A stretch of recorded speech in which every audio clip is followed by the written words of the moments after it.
This is the season for squash, winter squash, preferably acorn squash, butternut squash. You're going to see them in your grocery stores and farmers market.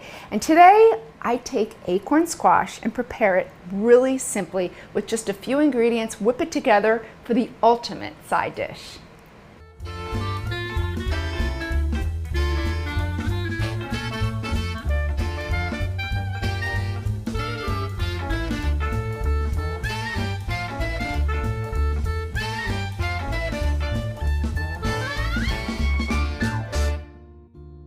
Hey guys, I'm Shereen with Cook This. So first, before we get started, so I want to show you what I found in the grocery store. Looks like an acorn squash as well. Well, actually they refer to this as a graffiti or a carnival squash. So kind of cool if you find this in your grocery store or farmer's market. Definitely prepare it the same way that we are doing today, but I'm going to start and roast our acorn squash, the traditional one. So the reason why they call it an acorn squash is simply because it looks like an acorn. It is your winter squash, but you're going to see it through the fall season, all in your grocery stores and farmers markets. And this is the time to really just dive in and prepare this really simply. So first thing I'm going to do is halve it, and you can see I need a little elbow grease in here, but you want to be really careful. You don't want to cut yourself. So make sure you have a nice flat surface and then just cut straight down, just like that. And now we're just going to gut it, remove the strings, remove the seeds. Now, could you roast these seeds? I never did, but they certainly smell and look like pumpkin seeds. I say give it a whirl. Let me know what happens. Roast them in the oven, dry them out, put a little salt on them. They've got to be delicious, right? And it brings you back to your childhood. Remember as a kid, it was around Halloween time and your mom would be roasting those pumpkin seeds in the oven because you were getting ready to carve those jack-o'-lanterns. Great memories. I like to roast it into wedges, so I'm just going to create 4 wedges on one half and 4 wedges on the other half, place it onto my parchment lined sheet tray, and then season it with salt and pepper and a little bit of oil. I've already heated my oven to 400 degrees. We're going to roast it till it's fork tender, about 35 to 40 minutes.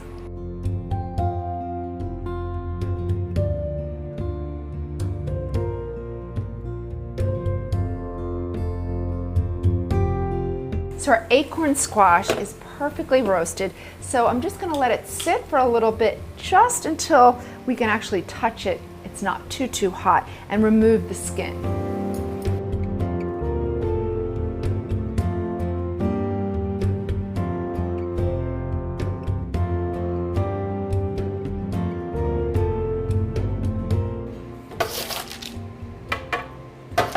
So I have my perfectly caramelized and tender acorn squash into the food processor.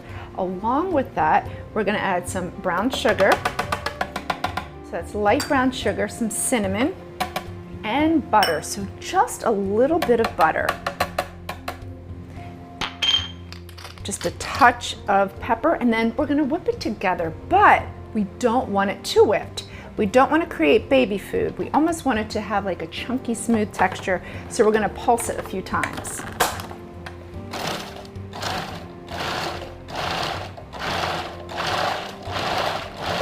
So the key here is to get all those ingredients mixed together and get the perfect texture. So it comes together really quick. See that? Now you just want to taste it to make sure we have the right seasoning. This is beautiful. I'm just going to pulse it a few more times. I really want to incorporate that cinnamon.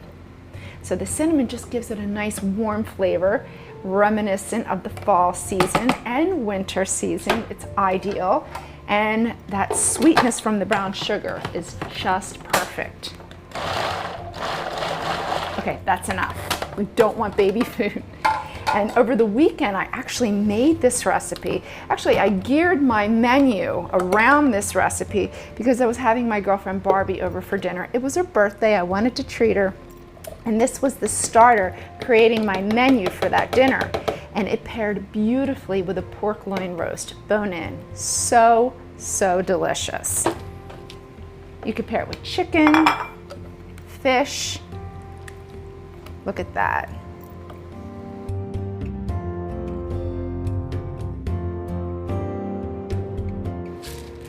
nice. And this is how I like to finish it, with just some cracked black pepper right on top. It is warm, it's festive, it's perfect for fall. And don't forget that pork, it pairs flawlessly with it.